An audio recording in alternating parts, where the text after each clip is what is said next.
Purposely. Your life, God's purpose. Listen at purposely.com. We're in a society where parents want no pain for their children. They don't want them to suffer. I think it's a noble thing, but where else are they going to learn it if you don't allow it in your home? If you don't allow mistakes, huge mistakes, if you don't allow bad behavior, if you don't allow anything that the world might see in an ugly way and things might jeopardize them, if we don't allow it in our home, where are they going to learn it?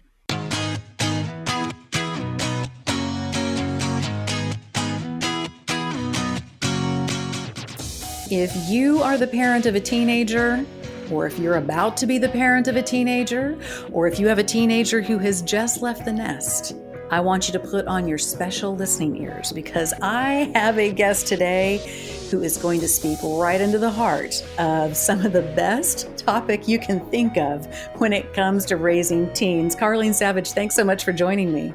Thank you. So happy to be here, Julie.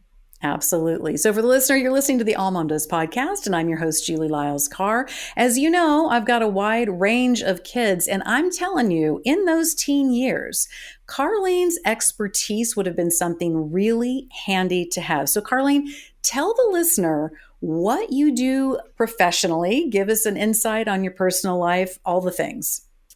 Sure. Happy to. Mom of 7. Grown kids. I've been a mom for 4 decades. My claim to fame, or what I'm out here really talking about, is, how do you have 7 kids leave the home with full confidence and with all the things that we experience? And my background is I have a master's in conflict resolution and negotiations. I took the idea of rearing my family and my kids and put it into a book called The Confident Teen Blueprint, because people asked, well, how did you do it? I'm watching your kids throughout all the years. I'm watching your kids, and it's so different to watch how they respond to things and how you guys interact than it is for me or, my family. And so I went and got my master's in conflict resolution and negotiations. I became a mediator for the courts, loved it, loved the work, loved knowing the tools that I finally didn't know. And now I figured it out, and it was just magical. From there, I loved it so much that I thought, yeah, but then I have to deal with my real life. Right. And my real life is a rough life with a house full of 7 kids. There was usually somebody living with us. We've had families that lived with us at that time too, and with teenagers, all of them. And they'd all leave going, this is such a different place. We actually had one young man that would fly from California to where we lived in another state. He goes, I just feel like I need to be here. Just sit in our living room. And that was quite interesting. I love the work so much that I went and got certified in crisis and hostage negotiations. And it was a huge game changer for me, because what I began to discover is that there are certain things that they do, mediation, crisis negotiators, and hostage negotiators. There are certain things that they all do that are successful. Mediators to hostage negotiators have success anywhere from 60% of the time to almost 90% of the time. Wow. And I began to look at that and go, if we can do it for these kinds of high stakes situations, why aren't we doing it for homes? Why aren't we giving this information to moms and dads and grandparents, aunts and uncles, troubled teens, stressful situations, mental health situations? Why are we waiting until somebody's barricaded? Why are we waiting until somebody's calling a crisis line before we start instituting these skill sets? And probably, to be fair, I think that the main reason is because there's not a lot of us that have all 3 of those skill sets to be able to step back and look at it. So I was able to do that. And I gave a TED Talk on the skills that I found among these 3, what I call the best problem solvers in the world. Right. When your press kit came across my desk, I went, oh, this is brilliant. I mean, I know so many people with teenagers You who think, you know what? I need a crisis negotiator. I need a hostage negotiator to come in and help me with this situation, with whatever it is that the teen has brought to the table. And you're feeling behind the eight ball. And if you say it this way, you're going to be the mean parent who doesn't flex at all. If you are too lax, they could be making a poor decision that you want to be able to speak into. Where do we land in the middle of this? So, and because it's just that perfectly, you know what I mean? Structured. That they're doing something, I'm doing something. Totally agree. And that's how I felt at a point in my life, which is the reason I went into conflict resolution in the first place. Right. Because I had hit a point where I said, I have no idea what to do. Right, right. And so many parents, Karleen, as you know, are right there. Yeah. And we have such a wide range of advice coming toward us. It can get really hard to see our way clear.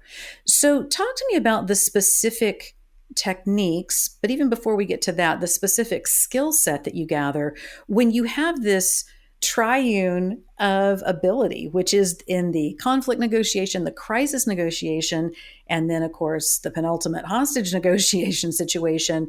What are some of the skills that show up in each of these areas, and how does that combination uniquely inform us about parenting our teens?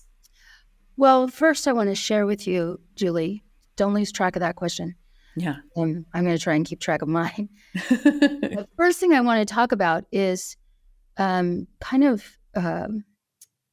we get there. And the thing is that we're all feeling like we're in a unique situation. Like our situation is the situation that there is no answer for. And I remember I used to sit there and go, who's going through what I'm going through? I can't even find it. I go to all these therapists, I go to specialists, I go to support groups, I'm trying to figure it out. And all they say is, we can't help. And, good luck. And I think that that's truly the heart of what we're dealing with in our homes, is that A, we're going through something. B, we're not sure where to go. And C, we get to places and they say, good luck. The other thing is that a lot of people are giving you some tactics or some idea that works. So, for example, it's like, well, just let them just let them do that and see what happens. But truth will always prevail. So sometimes that theory can't work because maybe they are destructive. Maybe child with some sort of a mental issue or a health issue or something like that. Sugar affects them differently and all of that. So I just kind of want to lay that groundwork as we're moving into this. Right. Now, the skills that work where I work and where I put my time and focus, the most epic skill that we have in these three backgrounds, the most epic, powerful, unequivocal, non-debatable skill that you can use is curiosity. Wow. Curiosity. Okay. It is your power. Now, I'm going to tell every listener, the minute you go curiosity, oh yeah, I get that. I know this thing. No. If you did, it would be working. So keep in mind, in the backgrounds that we use, they work. So it's got to be something different. And I shared in my TED Talk, there is curiosity for the corporate climbers. You have a curiosity. I'm trying to get to VP in that position, in that job. That's a different kind of curiosity. There's a curiosity for hobbies that you want to study. I think I said 18th century art. That's a different kind of curiosity. The curiosity in conflict, it's called exceptional learning. You are willing to be an exceptional learner, not a great person who knows how to apply curiosity, that I know how to ask really good questions. No. Do you know how to learn? Are you humble enough to hear the stuff? That is a learner. When we talk about communication, everybody puts out this vibe that you're just a really good listener if you're a good communicator. No. For these 3 skill sets, the ones that work most of the time, it's because we're exceptional learners. We don't come to the table with a preconceived idea of what my curiosity needs to look like today. We come to the table going, you tell me. So curiosity is the powerhouse, but it's this unique kind of curiosity. That's so great the way that you distinguish that out, because you're right. Curiosity can be a word that actually is very broad and can mean a whole lot of different things to a whole lot of people. This distinction of being an exceptional learner with someone, when you're sitting there with them, when they're struggling with something, and you're taking on that posture of an exceptional learner. What I take away from that, Karleen, as a parent is so often I feel like I come to the negotiation table with one of my kids and I already have an end outcome in mind. As much as I don't want to say that's the case, sometimes I do. They're talking about wanting to do X, Y, Z. I want them to do A, B, C. And I'm not talking about things that are morally heavy or clear. I'm just talking about in the course of raising our kids and realizing, okay, there are places we have to let them have their wings. There are places we need to kind of pull back in. I don't think it's necessarily wrong to have some kind of goal in mind in these conversations, if I hear you correctly. And yet, to some degree, I have to lay that down a little bit in this first process to be able to truly learn where my kid is coming from. Does that accurately represent what you're saying? The goal is to learn. The goal is to learn. Mm-hmm. I mean, I have ideas. I have of what I'd like to see my children, where I'd like to see them end up when they leave my house or when they left my house. I had some ideas. But my goal is to learn when I go to that table. Now, it could be that I got a phone call and something happened at school and I heard about it and oh boy, Johnny's gonna own up and Johnny's gonna pay for that. And there is gonna be an onus and accountability responsibility piece. But when I come to the table, my goal is to learn. And then when you go through the 5 skills, you find out there is an accountability piece in it, but you got to get there. And you don't get there by coming to the table going, I got called and, this is out of line. We don't handle our situations like this. That's not the idea. The idea is I got called. Uh-oh. And so I want to be very clear. You get a voice. So teach me, educate me. How did we get here? How did this happen? What caused it? Who caused it? Who's responsible in your view? Should there have been somebody else that should have done something else? I mean, those are I am interested. I am learning from them. Now, the other part, like the goals that you mentioned, yes, those are your overarching philosophies. Those are the things you want, big picture, that you want for your kids. But it all happens, think about it, in crisis, in hostage, and in mediation. We do have an end game. Right.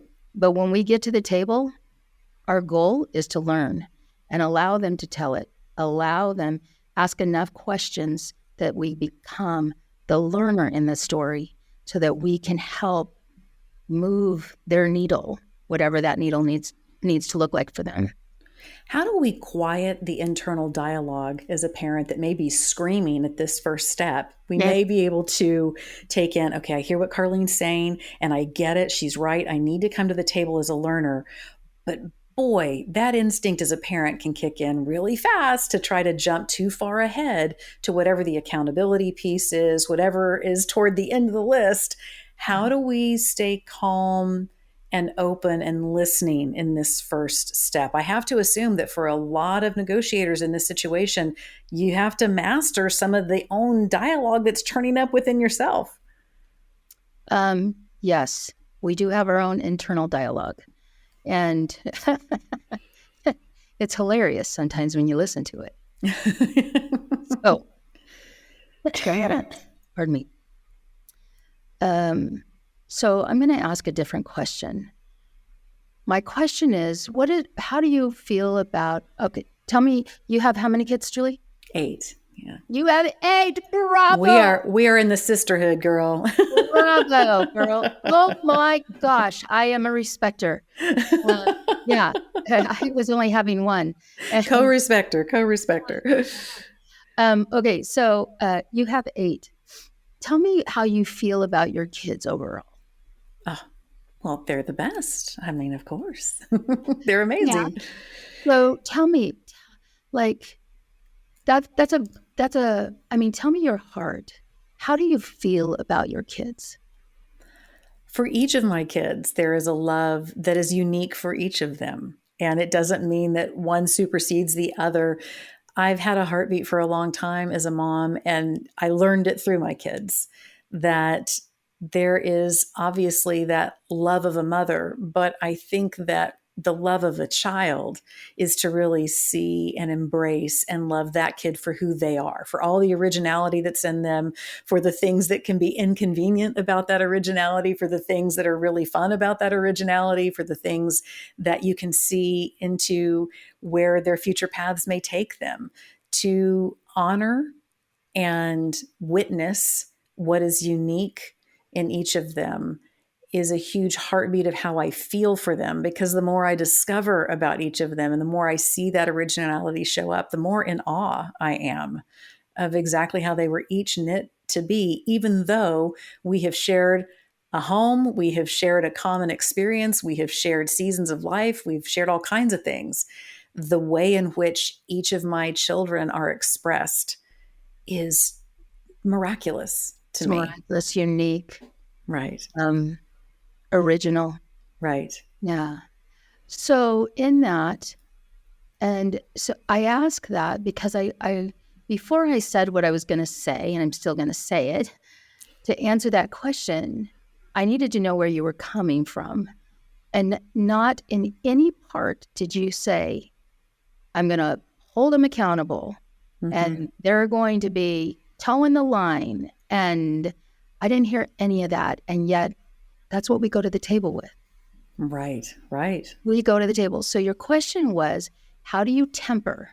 How do you temper that feeling? You go to that spot where you were explaining how you felt about them. If that Julie shows up on a bad day for, one of your kids, Susie, if that Julie shows up, she's not going to come with these preconceived ideas. She's going to come with honor and with respect and holding them in holy places and being able to go, wait a minute, you are gifted. Let me see, how did the gift get off track? I need to understand. I want to see it. Who bit you? Who is hurting your heart to the point that I don't recognize you right now? That is the Julie that would show up. Right. And so when we're talking about tempering, it's because what we want to do is we want to go in with firepower. And what we forget is we don't know anything more about this parenting thing than they do. Yeah, we are all learning real time. Yeah. And we're all learning it as we go. So I guess I'm not the person that says, just don't do it. Because if you're going to do it, own it that you're going to do it. If you're going to fly off the handle, then you own that behavior and you now have to go back and recover that relationship because you flew off the handle. Okay. So my kids are all grown. My youngest is 28. My oldest is in their 40s. And so even today, I said something to my son. I kind of snapped at him in our business and we kind of went silent for a minute. And then afterwards, I said, hey, I think I could have done that better. And I said, and I gave him a specific. I think what I need to do is, and I think I said something like, I need to understand the detail of what I'm trying to get to. And what he said back to me was, I think you do.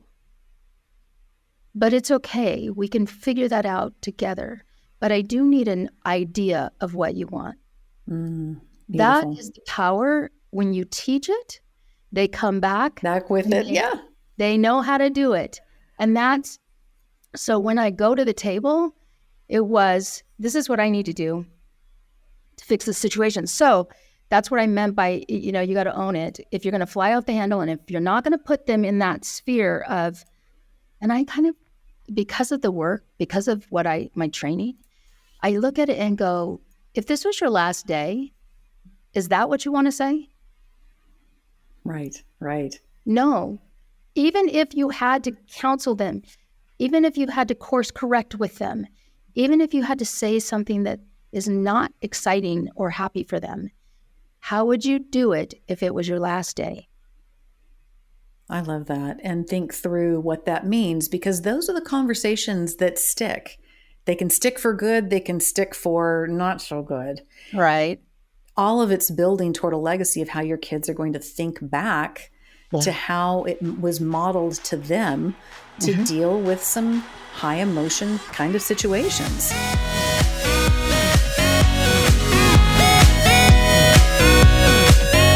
It's probably one of the number one questions I get being a mom of 8 kids. And that question is, what on earth are y'all doing about college?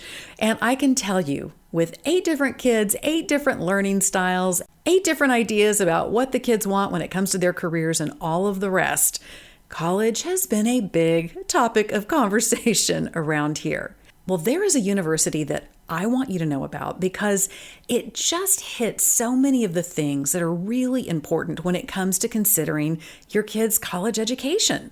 George Fox University, it's the #1 private school in Oregon. It's a Christian university. It's located in the heart of the Pacific Northwest. And what's so great is, in addition to a top-notch education, students have the opportunity to grow and deepen their faith, and they can learn in this really pivotal time in their lives who God made them to be. I mean, let's face it. We need more people coming out of our universities who know how to be leaders and how to be leaders with character. And George Fox University offers more than 60 academic majors. And that includes a nationally recognized engineering program, a nursing program. It allows your student to pursue their passions and prepare for the calling that God has for them. And let's not forget about fun when it comes to college. George Fox University students have a great student life. There are weekly campus events, there's chapel, there's service opportunities. There are 23 NCAA Division III athletic teams. Here's something that is important to me. There's a study abroad opportunity. So if your student wants to go and experience life somewhere else for a semester, they can do that. There's outdoor recreation because, of course, we're talking about Oregon, so gorgeous. George Fox University could be just the perfect fit for your student as you are looking into college, career, and all that goes beyond. George Fox University, where your student will learn and thrive in the center of it all.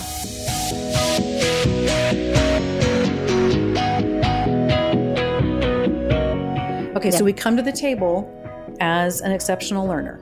Yes. We don't worry just yet about accountability. That's coming. Calm your system. It's coming. So think of children as you would normally. As if I were to ask you that question, tell me about your kids. Come to that table using that mindset. Right. Remember what you love about these kids and how you feel about them. So where do we move from next? Our kid says, okay, you got a phone call from Mrs. So-and-so and mom, and I think that school's stupid and I don't want to have to do yada, yada, yada. And then this and that. And so that's why I didn't do the assignment. And that's when I got in the fight with whoever. And so now what? Now we've learned some things. Now what? Second skill is your attitude. The attitude that you bring to the table. Mediators, hostage negotiators, crisis negotiators, they bring an attitude. Drums. Bring an attitude. I am here to help, pull any string, move any mountain. I am here to help, but I'm not going to do it for you. Okay. So think about the boulder that needs to be moved. I'm going to be there. I'm going to coach you with it. I'm going to stand with you, but you're going to need to decide to move it. And we're in a society where parents want no pain for their children. They don't want them to suffer. I think it's a noble thing But where else are they going to learn it if you don't allow it in your home? If you don't allow mistakes, huge mistakes, if you don't allow bad behavior, if you don't allow anything that the world might see in an ugly way and things might jeopardize them, if we don't allow it in our home, where are they going to learn it? So you come to the table with an attitude that you're willing to help, do anything, but you got to help me. You've got to make the decision. So that's the second thing. So if my kid says, okay, you've heard me that I don't want to do XYZ in the classroom and I'm not in the mood for it and da-da-da-da-da, and we come back with, we're here to help, you're going to have to do it. What do we do if they say, well, I don't want to do anything? Well, so attitude is not something you verbalize. Attitude is something you are. Okay. So I love that. I love that. So you're coming to the table going, I'm willing. That's in my head. I'm still here. Like Julie, you and I were in this conversation. We are so here. We want to help the listeners get it. Right. But I'm not going to do it for you. You asked me to come here, so you made the move, right? So therefore, my attitude was, I'm so in it. I gave you my stuff. I showed you my best stuff that I could, and you made the move. That's the attitude that you use. I'm here to help. I'm here to be here. You know it. I'll stand for you, but now you've got to make the move. That's the attitude. It's a thing it's up here. It's a thing you do. It's a thing you are in your head. It's not something you need to say. The third thing is master listening. And a lot of people talk about active listening, which is all good. Yes, you use the active listening. Master listening, when it comes to mediation, crisis, and hostage, master listening is, I have coined it as story mapping. Mm-hmm. So what you do is think about it, somebody who is super angry. Think about a conversation where somebody was really angry. In that conversation, they usually talk in bullet points. I went to the store, and you're not going to believe it. This lady, all she did was back out. She backed out. I was standing right there. I couldn't even believe it. She backs out, and then she pulls back into my parking spot. And I got out and said something to her, and she said this, and I said this, and I can't believe it. People started gathering. It's all bullet points. Right.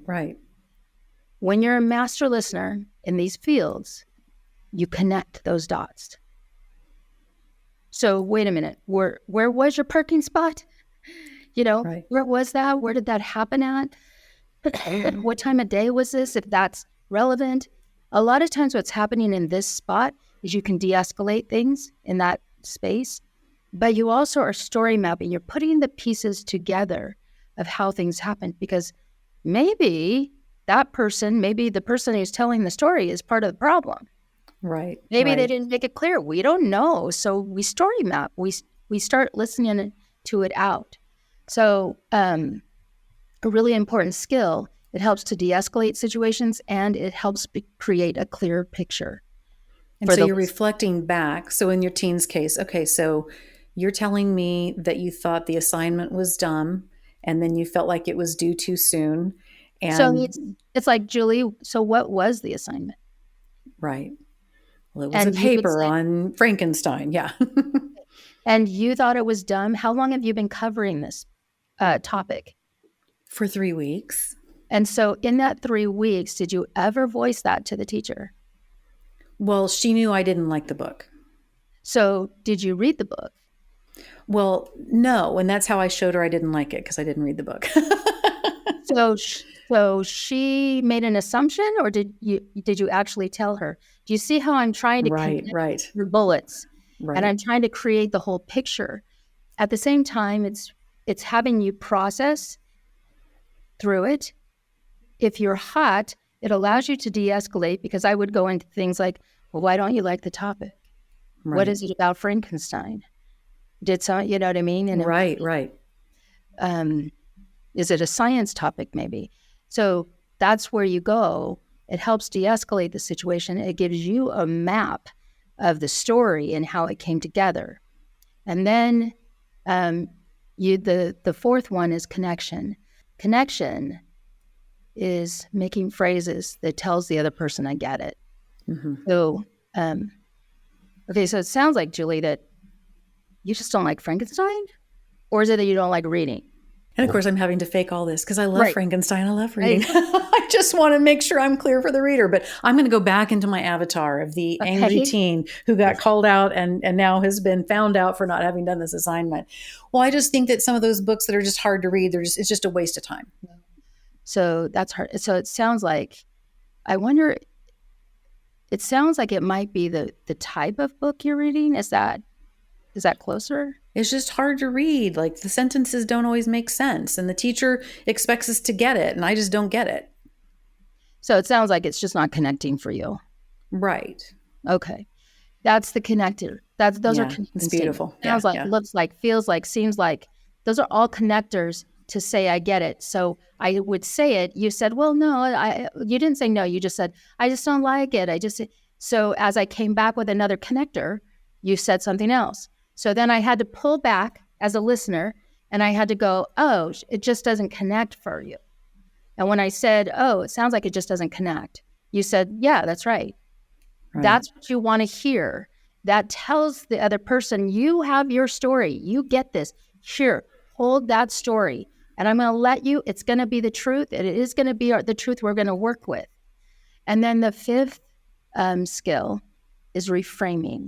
So now we've gone through this whole thing. We've kind of tested out, heard your story about story mapped things. I'm here. You get it because I'm asking you questions. I'm learning about the situation. And then I say a connecting statement. And then I go, okay, Julie, so how is the grade? It sounds like your grades aren't good there from what we've been looking at. So, and it sounds like it's not an assignment that you like. So, but we know you need to get your grade up in order to graduate or in order to get out of that class. So how would you like to see that happen? Well, I still don't want to have to do the paper.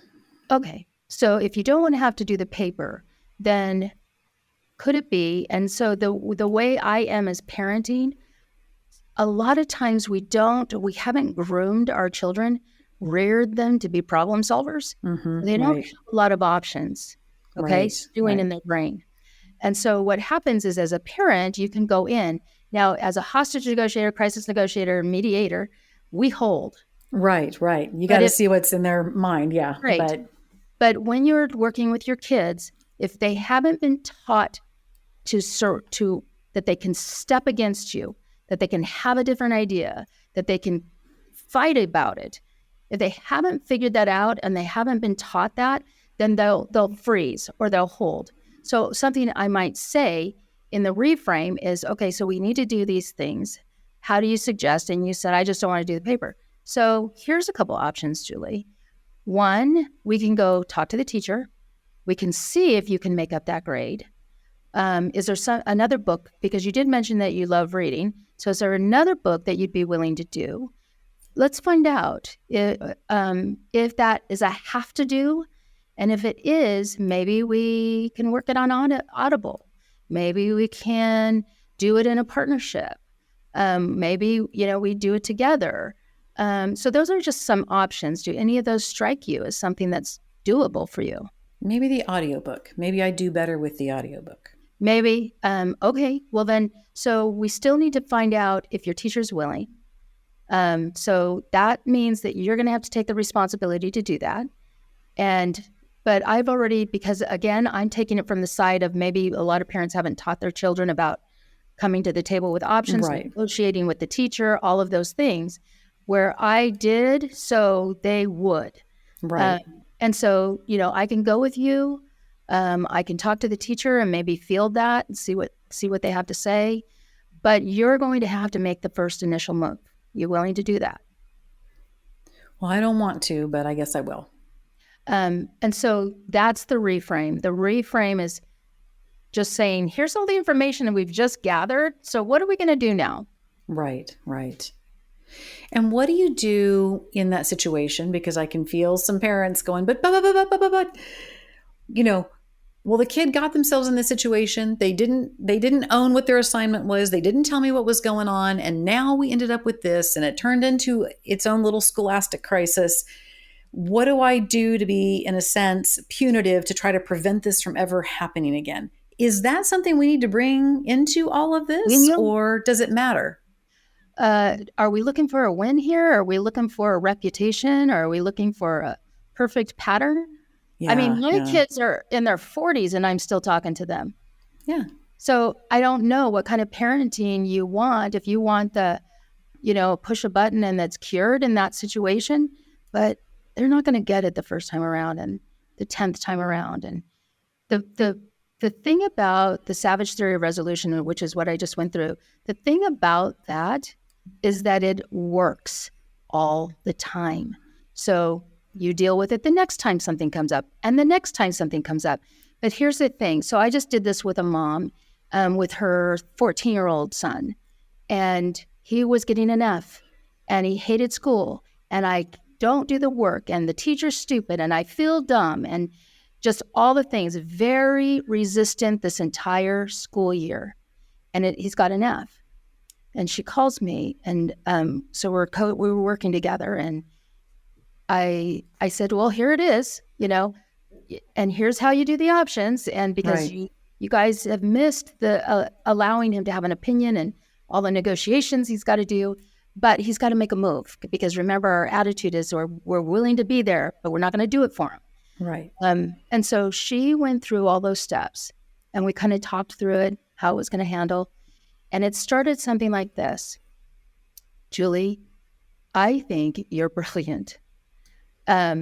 So above all things, I want you to know that you are brilliant, you're capable, but we've got an issue here, and you have an F in the class, and you're not going to get out of that class with that F. And I think you know that, right? And so you get the, yeah, I know, okay, whatever, I hate that. Well, anyway, so we coached it through all the way in the examples that you and I just went through. And she called me up a week later. He took the responsibility. He came home. His grade, now this happened about a month ago. His grade went up on those assignments that week from an F to a C.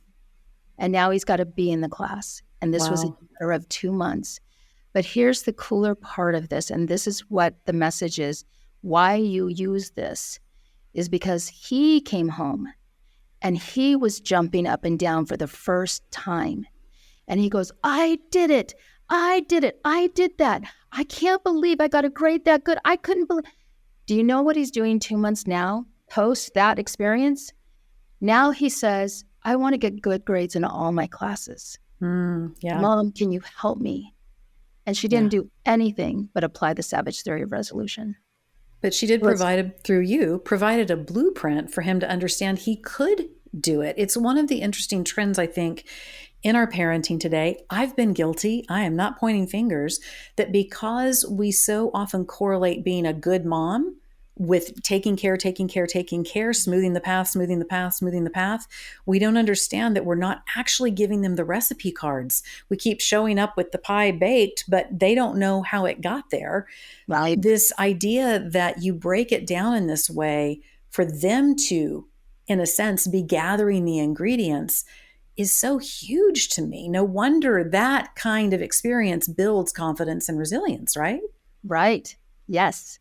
Yes, and it gets rough out there for our kids, and you want them to have that kind of confidence to go, hey, so I don't want to do this because maybe it's, my kids they played semi-pro sports, and sometimes your sports teams get into things, and they go, so I'm not going to do it. So what's your options? What else you got? And they can do that, but a lot of people can't, and even the parents. Again, I say this on my own. We didn't know. And so when we're conflict averse, we teach conflict aversion. Yep. And when we're willing to lean in, and I think I just read a statistic and it was just powerful. Something like 20, 30%, I can't even remember. I'm putting it on our website, but 20 or 30% of parents that learn how to deal with conflict decrease the anxiety in their kids. We often avoid it because we think it's going to increase anxiety, but you're saying it's the opposite, that when we engage in a healthy way in conflict, it actually reduces anxiety. Right. And I'm saying it because of exactly what you described, how you felt about your kids. It's because of that. And when we try and pretend that we got it all together, or when we try and pretend, no, it's not happening, it's just all, when we're trying to do that, we teach them to do the same when they're faced with it. And yet our hearts know. You know when somebody has a thing, right? You know when somebody's not being completely authentic or truthful. Look at our society. We talk all about authenticity, and yet we are so unauthentic. Yeah. We struggle so mightily. And we struggle so much to tell our kids, oh my gosh, I don't want to lose you. Sweetie, I don't want to lose you. I don't have it figured out. I don't want to lose you. What do I need to do to fix this? How can we fix this? Do we bear it like that? Probably not. Probably not. We do it a different way because I've seen too much of it. Yeah. And so I actually had one set of parents go, they said to me, which is interesting. They said, because I said, tell them your heart. What, like, you're telling me. Right. Why are you telling them? Tell them. And they said, I don't know if I can. And I thought, what are we building for our future with that relationship? Because there's going to come a day you're not going to be around or they're not going to be around. And what is going to be spinning in your head or theirs? Right. So take the time to go forward, lean in on it, save everything you can. Give them your full body, heart, soul. Lean in on it. Right. Let them know. And when your kids know that you are operating with them from that place, that foundational place, it's going to make all these other steps a whole lot easier. Karleen, I feel like we could go on and on. Part of what I love in your work is how actionable and accessible you have made it, because this idea of a blueprint, I know that we're not just trying to cookie cutter. I think you've left plenty of room for addressing the originalities in each of the kids that parents are going to be engaging with. And yet you've given this beautiful framework about where our mindset needs to be, how we can replicate pulling out and extracting from our kids exactly where they are so we understand better. I mean, that's just amazing. Karleen, where can the listener go to find out more about your work, about the Confident Teen Blueprint, all the amazing stuff that you have? KarleenSavage.com. If you, KarleenSavage.com/parents. If you go there, you can get the digital download of my book, and you don't have to wait. When you go there, it's going to ask you for your name and email. Give me your name and email. I run classes where we go over this, we dive into it, we help you work on those things so that you're not doing it alone. So awesome. Hope that helps. Oh, absolutely. Well, Karleen, it is amazing to also meet another mom who has navigated the large family thing and is still standing on the other side. It's such an encouragement. I really appreciate you taking the time today. Thanks so much for being with me. You bet. Thank you. All right, friends, I don't know about you, but I took copious notes during that episode because I want to know all about better ways to come to the table with my kids so that they feel my love, so they can feel listened to, so that we can model how to come up with solutions for some of the things that we face. I want you to go to the show notes and check out all those good things. Rebecca is going to be putting those links all over the place for you so you can go and find out more about Karleen. Be sure and join us at AllMomDoes.com. We're a great community where you have other moms who are walking through the same things you are with relationship and career and kids and your faith walk. So be sure and check that out. And we're AllMomDoes on the socials as well. I love to hang out with you too, usually on Instagram. Julie Lyles Carr over there. DM me your questions, topics that you want to see more of these episodes on, because that's what we want you to have. We want to empower you. So let us know what's on your heart, what your experience is, and I will see you next time on the AllMomDoes podcast.